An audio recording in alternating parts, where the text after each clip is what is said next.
Hey, today I'm talking about 3 Nic Cage films. The interesting thing though is that I told people that I was doing this and they kept recommending Nic Cage films to me, but I had already picked out the 3 that I was going to watch, and it was ones that no one recommended. And at the time I thought, haha, this is kind of interesting, but in retrospect I should have seen that as a sign because I really didn't like 2 of these movies.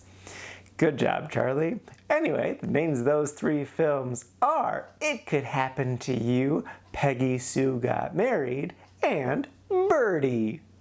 First up is It Could Happen to You. This is a 1994 film, and it's interesting. It is loosely based off a true story, and the basic premise is this ridiculously good New York cop. So kind of think of the antithesis of actual real-life New York cops. He is so self-sacrificing. Kind of picture like the giving tree. He will give up himself just to help someone else. And one day, he doesn't have enough money to tip this kind of rude waitress. But he's such a good guy. He's like, you know what? I have this lottery ticket. If I win anything with this, you will get half of it. I promise. And she's like, haha, sure thing. I'll never see you again, buddy. But then the next day, he wins $4 million, him and his not so great wife. And then he's like, well, I promised this woman I'd give her half, and like, I should stick to my word. And his wife is like, you're dumb. But then he's like, I'm gonna do it anyway. And he does it anyway. And that's the movie. Well, okay. The rest of the movie is him falling in love with the beautiful waitress,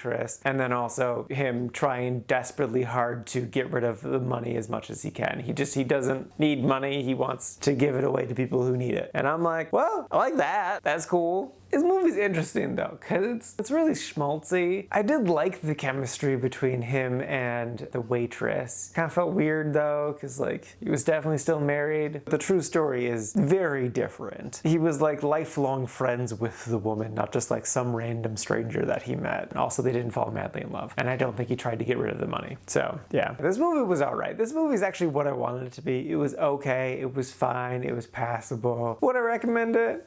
It's fine. Maybe. I don't know. Not really. It's not bad. It's cute. Next up is Peggy Sue Got Married. This is basically Back to the Future, but worse. That's not a joke. The premise is this woman goes to her 25th high school reunion and she faints at the reunion, and then when she awakes, she wakes up with her middle-aged mind in the body of her 17-year-old self, and then she spends, I don't know, several days to maybe a few weeks in the past. I have discovered that in the 80s, they had a hard nostalgia for the 50s.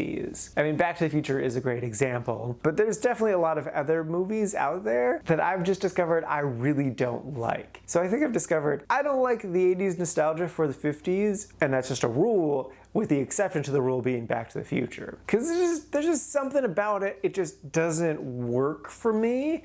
I don't exactly know how to put it into words, but it's just weird and I'm not a fan. I don't know. There's a lot I don't like about this movie though. First off, all of the actors are just the wrong age. They're all like about 30, so they don't even kind of look like teenagers for the past stuff, and they definitely don't look like middle-aged people for the present day stuff. They're just wrong. Everything about them's wrong. They look and sound wrong. But then what gets me more is like going back to the Future. In Back to the Future, Marty needs to get back to the future. There's a lot of agency there, and like there's a really clear goal that he's going for, and they set up clearly how he needs to get back to the future, and it's all nice and clean and tidy and stuff. Here, there's no real desire or rush to get to anything. She's just kind of meandering about in the past, just doing whatever the hell she feels like, treating this like it's a dream, and it might be a dream, but it might not be a dream, but that also really doesn't matter. And then like once they do finally are like, all right, we need to get back to the future, it's still not clear. It's just kind of bullshitting around. It's like, oh, let's try one idea. Oh, it didn't quite work. Whatever. Let's just kind of do something else, see what happens there. And honestly, I don't remember what ended up working. I don't remember remember how she got back to the future. Definitely wasn't a lightning bolt, that's for sure. This movie's not good. I definitely am biased against this movie. So in general, I would say I don't recommend it. Unless you have a really big nostalgia for the 50s, then sure, give it a shot. You'll probably enjoy it more than me. I don't care. I don't like this movie, it was bad.